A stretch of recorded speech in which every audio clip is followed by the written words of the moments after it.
Bagaimana kabarnya semua komunitas ngopi dan satu lagi teman-teman di Refresh Community? Apa kabar? Saya berdoa semuanya sehat ya, bisnis lancar, oke? Ya, kita semua saat ini ada di dalam suatu situasi yang menurut saya agak sedikit berat buat semua situasi.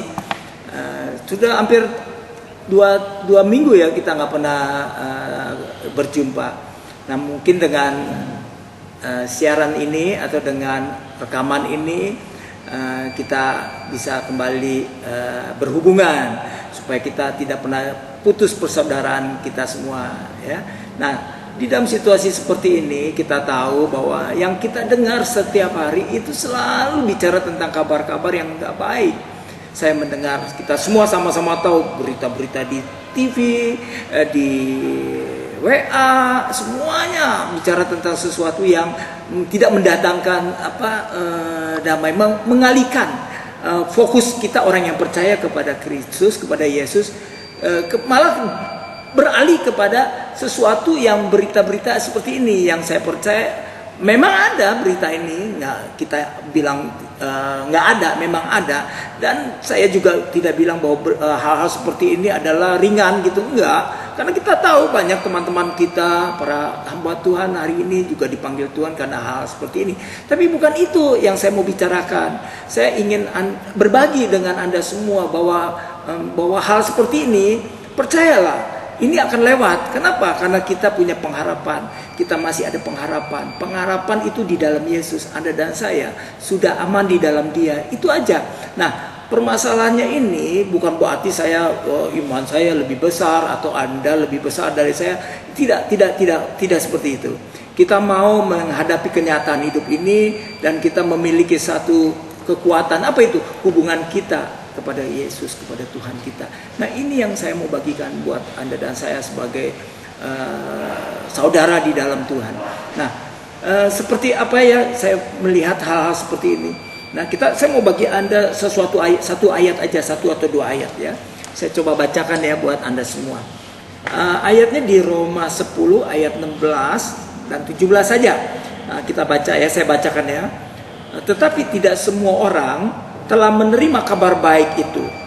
Ya, tidak semua orang menerima kabar baik itu. Berarti kabar baik itu apa? Kabar baik adalah Injil. Anda mesti pahami ini. Kabar baik itu adalah Injil. Injil itu adalah tentang Yesus, Saudara. Ya, waktu kita kehidupan kekristenan kita percaya bahwa Yesus itu adalah Tuhan dan juru selamat kita. Juru selamat Anda dan saya. Itu dasarnya adalah Injil. Bahwa kita percaya bahwa Yesus itu adalah Tuhan dan Juru Selamat kita. Tetapi ketika situasi seperti ini malah membuat orang mulai beralih dari kabar baik ini kepada kabar buruk. Bahkan mulai tertarik ke arah yang sana, kabar-kabar yang tidak baik ini, sehingga membuat kita khawatir. Saya nggak bilang bahwa saya nggak khawatir.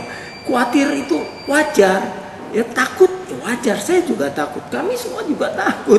Siapa yang nggak takut? Tetapi jangan sampai ketakutan ini malah menimbulkan masalah baru. Apa itu?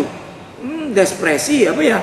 Depresi, stres yang berlebihan, bahkan saudara-saudara bisa jadi paranoid. Anda tahu paranoid? Wow, kalau Anda tahu, kami, teman-teman saya, teman-teman kita di komunitas ngopi itu mantan orang-orang yang pernah parno dan hidup di dalam paranoid, dan itu tidak enak banget. Itu mengikat kita sehingga pada satu titik Anda akan memilih mati daripada hidup. Itu orang-orang yang ketakutannya berlebihan, sesuatu yang di luar nalar ya pikiran, sehingga kita ini. Makanya hari ini saya mau katakan kepada Anda bahwa kita harus mendengar kabar baik. Kabar baik itu tentang Injil, tentang Yesus. Cuman Alkitab sudah jelas mengatakan tidak semua orang yang sudah mendengar bisa menerima kabar baik itu. Ada dua nih pihak nih. Ada dua kategori orang percaya yang ketika kita bagikan kabar baik seperti hari ini saya bagikan kepada Anda untuk mengingatkan kita semua bahwa Yesus, Injil, kabar baik, sumber kehidupan Anda dan saya adalah pengharapan kita di dalam Yesus. Nah pertanyaannya, ada orang bilang ngomong ini, iya sih, gue percaya Yesus, gue ada apa, tapi kenyataannya di begini dan begini dan begini, dan selalu beralasan, sehingga yang ini malah lebih mengikat daripada pandangan kita kepada Kristus. di mana mata kita harus tertuju kepada Dia senantiasa. Karena ketika kita tertuju kepada Yesus, kepada salib, maka ketakutan itu akan lari, saudara. Saya nggak bilang saya juga nggak takut, sekali lagi. Ya, kami semua manusia biasa yang masih hidup. Ya, saya masih hidup, Anda masih hidup, dan ini masalah yang ada di depan mata. Tapi percayalah, semua pasti berlalu. Nah, saya mau lanjutkan ayat 17. Ya, ini ayat yang luar biasa. Jadi, iman timbul akan pendengaran. Saudara perhatikan ya. Iman kita timbul dari pendengaran, ya, dan pendengaran oleh firman Kristus. Perhatikan, pendengaran oleh firman Kristus. Jadi bisa nggak iman kita goyang dengan keadaan gini? Bisa. Kenapa? Karena kita selalu melihat pendengaran kita alihkan, kita sendengkan, kita fokuskan kepada masalah yang memang saya sekali lagi nggak bilang masalah ini ringan dan kecil. Saya nggak mau jadi orang munafik. Kami di semua bukan kumpulan orang-orang munafik. Kami bicara apa adanya. Tapi saya mau katakan bahwa kabar buruk, kabar yang menakutkan ini membuat iman kita goncang. Iman kita melihat hal yang kesana, dan itu membuat kita tidak bisa menikmati kehidupan ini, tidak bisa melihat hal-hal baik di dalam masalah yang besar ini, saudara. Ya, kalau kita mau jujur, sulit orang bisa melihat hal baik ini. Kenapa? Karena kita tertarik ke hal-hal yang sana, kabar buruk itu. Tapi mulai hari ini, ya, kita mulai dengarkan bahwa firman Tuhan Yesus katakan, firman kita hidup, orang benar hidup oleh karena iman, dan iman akan pendengaran, bertumbuh karena pendengaran akan firman Kristus. Jadi yang perlu kita ingatkan, dan hari ini kami ingatkan dan saya ingatkan, bahwa kita mulai beralih, fokus lagi kepada karya salib, di mana Injil Yesus itu mati buat Anda dan saya.